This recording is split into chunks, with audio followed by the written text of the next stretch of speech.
Hi, my name is Fichthorn-Scumpieru, and I teach in Hagerstown, Maryland.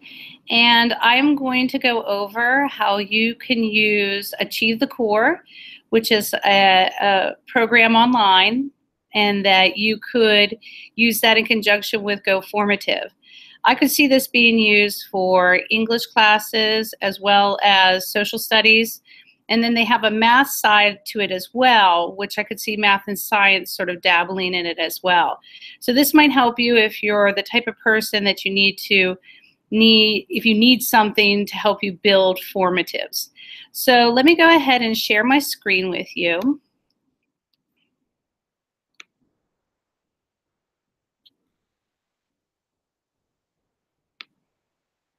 And I'm going to start with my presentation. If you go ahead and put in this shortened URL, you can go ahead and get this presentation.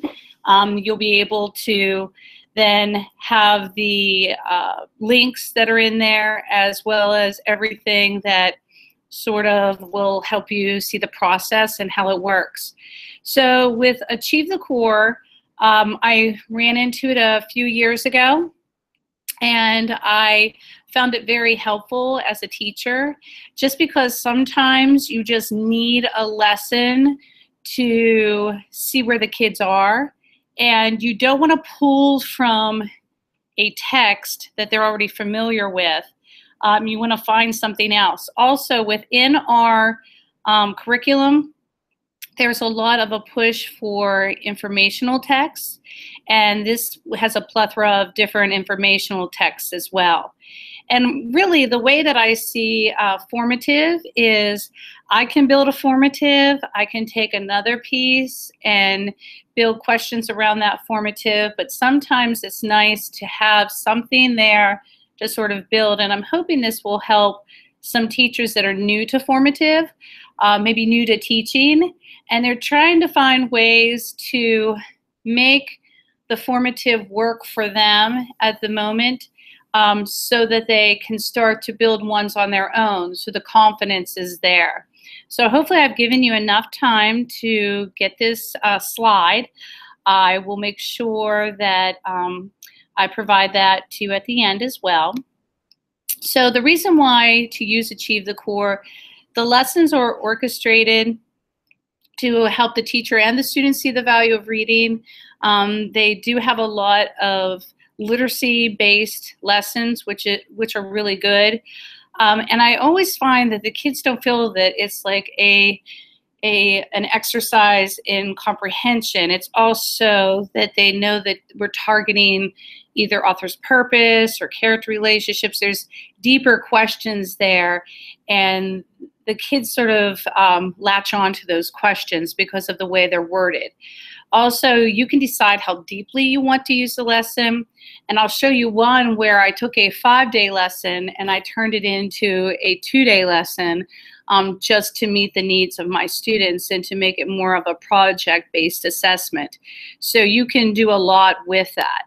So I was going to just exit out of here. If you go and you click on this link, you would be able to go to Achieve the Core. I already have it open, so I'm going to show you the site itself. They do have different sections that you can go in. There's some really good articles and different things and blogs in the professional learning site. They also have some planning and reflection tools that are very nice that I have used in the past. They even have a lesson planning tool and different things like that. And then they have these lessons and assessments for ELA as well as math. But I find that a lot of the ELA ones have lessons that are dealing with speeches. So I do see where that could definitely be used for DBQs and other things within social studies as well. And it's just a very nice site. You can go and delve as deeply as you want. I will say one thing: when you go to see the lessons, if you're going in the lessons, you'll be able to read a little bit about it. But if you see a copyright symbol like the one over here for the 1984 one, then you have to get rights and permissions in order to use it. Like I have one that I made for my students, and it's copyrighted, so I wouldn't be able to share it with you. So just keep that in mind if you're sharing to a larger audience. But they do have a great deal of different types of reading. You can filter by grade, and then you can also filter it by the different types of things that you would like to do. And they do have, you know, for the science and history and different pieces, they have those connections, which is very nice. And then going back to the presentation, why I would use Achieve the Core with formative. I like that I can pace what the students see with the material.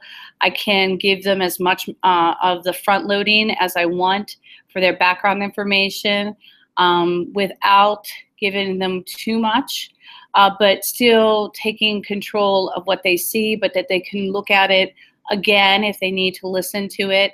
Most of the time when I put a media piece, something that they need to listen to or watch in a GoFormative, I have enough headphones, if the students did not bring their own, so that everybody can listen to their headphones and hear the piece multiple times if they need to. Also, it makes the lesson more visual for the learners, allows them to work through the lessons at their own pace, which is very important to me and my students. I want to make sure that they feel that they can be working on the lesson, but then also they can ask questions, they can pause, and it's not so rushed as it would be in a regular lesson where you feel like you need to get through something. You have the students that are struggling have the ability to sort of pause and ask you what is going on while the others continue. Also, the third part, it allows the teacher to be the facilitator and hone skills with the students without the teachers giving too much of that sage on the stage, which we can tend to do. I know I tended to do it a lot. And I find that the more I step back and I give them more wait time and I give them more time to experience things on their own, the more growth I see from students and the more jumps I see them take and risks that they take. So I did make a link for formative up here so that you could check that out if you're not familiar with it. Sorry, we do not have school today, but these are the lunch bells still going off. So I apologize for that. And then I did show you Achieve the Core. It offers both ELA and math. Has planning and reflection resources, and it has professional development on there. So it's a definite site to check out and just to see what you can do with it. And then I'm just going to show you what I've done with Achieve the Core. So I have 3 things that I've made. If you go ahead and get this slide, you would be able to get all 3 of these clones, and you'd be able to click on them and then have them for your own. I already have them bookmarked, so I'm going to go up here and show them to you. So the first thing, it's a check for understanding. And they have a thing, and I have also linked this, and I will show it to you later. It's called a Fluency packet, and I have linked the Fluency packet so that you could see how that looks. The Fluency packet has about 40 speeches that have been condensed, and then they have just 2 questions after each speech. It's very non-threatening, but what I find with these, they're great warm-ups, they're great cool-downs, they're great discussion starters on ways that we look at speeches without the kids feeling almost to the point where they are inundated with looking at a very big, meaty piece without really realizing what speech writers do. So this is Lou Gehrig's farewell speech. As you see, it's not very lengthy at all. I went ahead and I put it into the formative. It does give them some background information. And then you have to back it up with the text with the first question. And what I like is, even though there's 2 questions, if you look at these questions, you're going to see some meat to them. You're going to see that the kids are going to be working on them. And you also are going to see, do they understand, you know, what the text is saying, with it being so small that it has this much in it. So I like, whenever I use the Fluency packets, I always feel like I'm getting something from the students, but I'm also not making them feel threatened by it. Another thing that these Fluency packets would be great for is just to use them on a day where you know you have a shortened period, like a snow day where the kids are going to be getting out early and you're like, okay, I don't want to do anything huge, or that there's an early dismissal, or they've come late to school because of some sort of snow in the morning. Then you are able to still do something meaningful with them, but it's not to the point where they're like, you know, we're doing this, but we're also in the mindset of we were off a little bit early, or we came in a little bit late. So I always like to save these formatives for moments that I might need them, whenever a schedule changes, or, you know, I say, I'm really going to try to talk about, you know, really honing into context clues and figuring out through a different way how to figure out the answer. And this is when I could pull something like this up, and it's not so meaty that they're sitting there going, there's just too much text, I don't see what you're focusing on. And it's really nice because even though it's small, it has a lot of potential. The next one that I had on the list was Shannon Sharpe's Hall of Fame speech. I'm not a big football fan. Like, I don't know like all the players. I didn't even know who Shannon Sharpe was, I'll admit it, when I first made this formative last year. But I liked the speech. I read the speech and I was like, I really liked the speech. I could see what I could do with it. And I wanted to use it for something. We were going in between marking period 2 to marking period 3. And I always try to do a speech with them about how, you know, we have a half a year left. We really have to be cognizant of our grades. We have to try to do our best. You know, what goals can we set for ourselves? How can we reflect on our learning? You know, just sort of let them see that as a teacher, I reflect almost daily, but that, you know, it's really hard for them to see that. So what I did is I gave them a note telling them where I wanted them to watch the speech. And then, of course, the speech is down below as well. And for some of the speech, I went ahead and marked where they can find the answers. So the question is very closely to where the answer is, which is nice. And then towards the end here, I believe, yes, some of the questions do not have anything because it's over the whole text. And this is another thing that kids tend to have problems with when they take like a test, whenever it says for the whole piece, where they're asking in paragraph 1, it's more difficult for them to figure that out. And then I did put in a part where I asked them, like, what questions would they ask Shannon Sharpe if they were able to ask him questions. And then I switch into setting goals, because a lot of the piece had to do with, you know, how he was given a very bad, you know, well, not a bad childhood, but like just a bad situation in his childhood. He had a wonderful family, but he remembers, and he puts it in his Hall of Fame speech, his remembrance of why he was so driven to work so hard. And so then afterwards, I go over the SMART goals, where they're sustainable, measurable, and it goes on throughout the acronym. And then after that, I ask them, do you explain what SMART goals are? and they explain it, and then what is one goal that you have for this year, and how can you make it SMART? So then they are able to put the SMART goal in, and then I'm asking them about an A or B average, and this is where I sit down and I go over it, and then I give them like a little inspirational video at the end. And what's nice about this, it just pumps them up for the second half of the year. It gets them thinking, and whenever I first saw this on Achieve the Core, I saw it and I was like, I want to do something with it. And by building the formative, I really do think it helps me sort of see, what can I add to that? What other dimension or layer can I add to this lesson to make it mine, but also let the students see that I'm using literature as a vehicle to show them commonalities in our society, how we think and how we process. And so I just found that this was a good segue into what I was going to talk about with them, and it worked out rather well.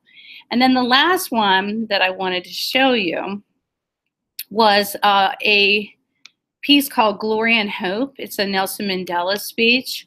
And what I did was I had first made this into a PowerPoint. Here I am again with my PowerPoints, and this was before we had Google and slides. But I made it into a PowerPoint, and I remember loving the lesson, but I found that the kids struggled to work through it. Then once we had Google on board, I then made it into a Google form, the questions, and then I went ahead and had the essay just on the regular docs, and that seemed to work as well. However, whenever I did it in the formative last year, it was way better for the students to work through it and to see what was going on and what I was trying to let them see. They could watch the Nelson Mandela biography as many times as they wanted. Then they read the speech. And what I liked about this is I could put them exactly on the line number I wanted them to look at. And I just wanted, sorry about that, we're in a school, and what I was trying to do is to show that you're able to point the kids in the right direction without having to do the entire assessment with them. They're sitting down and they're working through this. This is a longer piece, so this was a 2-day piece. And basically, what we did is we did up to number 7 the first day, and I pretty much got them started. They watched the Nelson Mandela biography, and then they did the 7 questions. And then on the next day, they went back in and they did number 8, and they pulled from that piece with number 8, and it was a longer response. And so what I liked about this, when you go to Achieve the Core, and you can go to Achieve the Core, and I have done this before, you can look up something. So if I put Mandela, and I think it will come up, oh, there we go. And I'm looking for the Glory and Hope speech, and I might have just gone past it. Let's see, let me put Glory and Hope. But with Glory and Hope, when I looked it up just to see, because I hadn't looked at it for a while, it was actually so big of a lesson, and I had condensed it down and given the students some of the backstory prior with the video that they would have done. But if you actually download the file, which I do have, I'm showing you here in the next part, I took the speech, and this was the lesson plan. So you look it up on Achieve the Core. Then you can hit, when you go to it, you could go to View File, or Download. So I went ahead and downloaded it. Then I uploaded it into Docs. if you notice, it tells you 5 days, 45 minutes a day, and they tell you all the standards that it hits. And then it tells you what to do prior to teaching, during teaching. They give you text-dependent questions. I mean, there is a plethora of things. They give you vocabulary, and it just goes on and on. The beauty of it, they give you sample answers, which is always good for that new teacher to see, but also for our seasoned teachers. It gives you notes on rhetoric, gives you a whole bunch of things that you can do. And a lot of the questions I took exactly into the formative, and I was thinking, you know, what do I want the kids to do? And I put some of them together. I didn't use some of them. But what's nice about it is you have a template. You have something you can do to use it. And then at the end, that's what that turned into. So basically, I took a lesson that looked like this, and then I went ahead and I turned it into a formative that looked like this. And I mean, even visually, it's something I believe becomes more visually appealing to the students. They don't feel like they're just getting the speech in front of them and they don't know where to look. And it does make them pause. A lot of my students that do formatives that have questions like this, they're always like, you know, that makes me stop when I'm reading now, because I know that I'm probably reading too fast if I'm not pausing to think about something. You know, why did they do this? You know, who's the audience? They start to ask their own questions when they're reading if they're given that scaffolding as they go. So this will help you to sort of conceptualize how it goes from a lesson plan like this to the actual formative assessment. So what I did here on the next slide is I gave you the resources and assessments so you could go directly to it with Achieve the Core. And then the last one, the Fluency packet. That one's harder to find on Achieve the Core, so I did give you that. I gave for 9 through 10 band, but if you just type in Fluency packet, you'd be able to find them. And this one says that they have, you could do enough passages. You could do 1 per week, and you'd have enough for the whole year. There's 40 passages in here.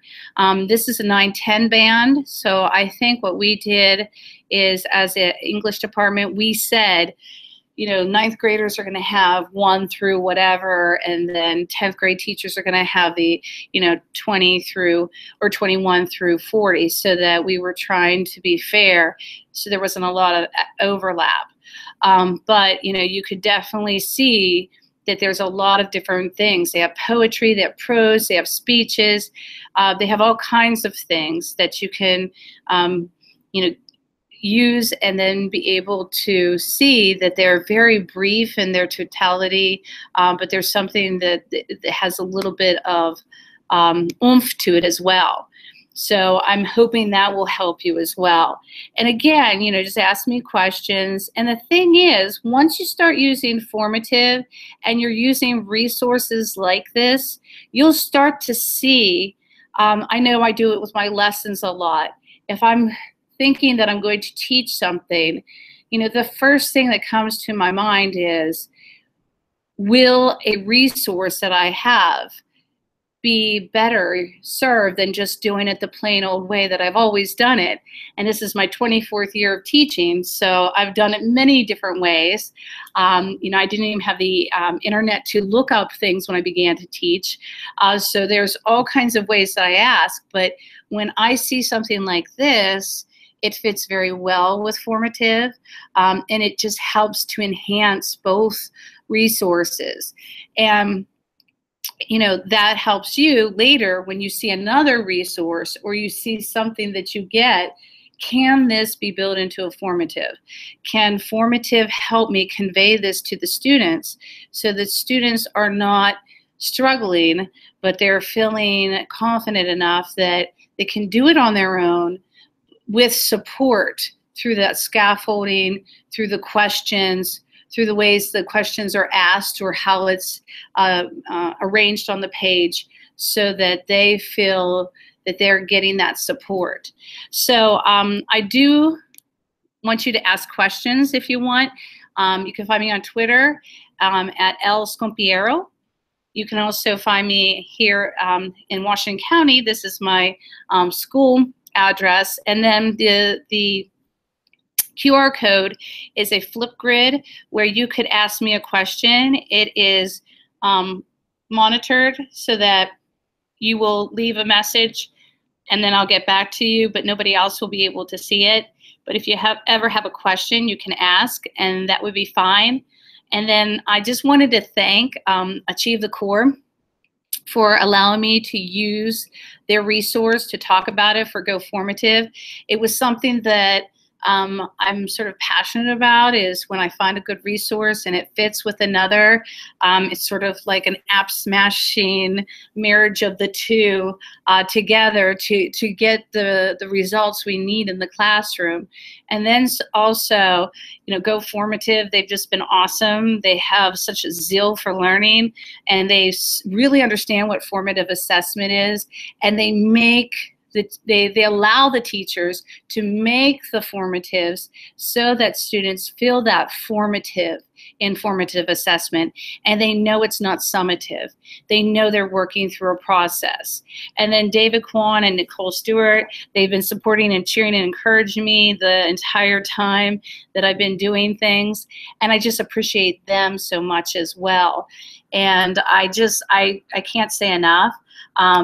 You know, when a teacher sees something that's working really well, they latch onto it. And I've found that formative does a lot for me in my classroom. And by finding other resources to pull in, it takes away some of that. I have to create everything on my own, which sometimes a teacher just doesn't have the time nor the ability to do that throughout the course of the day. And they feel like the pressure is off of them, but they also feel that they're doing a good service to their students through the resource. So I hope this has helped you.